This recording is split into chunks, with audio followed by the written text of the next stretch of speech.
తాను నిలబడడం కోసం చేస్తుంటుంది. కాబట్టి గౌరవర్ణములు పొందింది కాబట్టి గౌరీ. అంతటా ఉన్నది, అన్ని పేర్లున్నది. కాశీపురాధీశ్వరి, కైలాసాచల కండరాలయకరి, గౌరీ, ఉమా, శంకరి. అలా అన్వయం చేయండి. అది శంకరాచార్యుల వారి యొక్క ప్రబోధం. ఇప్పుడు ఆయన కేవలం అన్నపూర్ణమ్మ యొక్క స్థుతి మాత్రమే చేస్తున్నారా? ఆయన లోకానికి అంతటికీ కూడా అసలు తత్వాన్ని నేర్పుతున్నారా? అదిరా తల్లి యొక్క గుణం. అంటే కేవలం అన్నపూర్ణని కాదు పొగడ్డం, ఆయనకి ఒక నమస్కారం చెయ్యాలి. ఆమె భర్త పట్ల అంత భక్తి కలిగినటువంటి పతిభక్తి పరాయణ. అంటే లోకములకు కూడా అటువంటి ఉత్తమమైన వ్యవస్థకి మార్గదర్శనం చేస్తుంది ఆవిడ.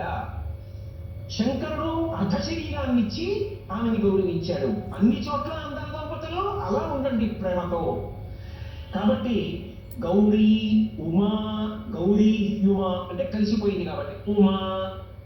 ఏమిటి ఉమా అంటే భర్త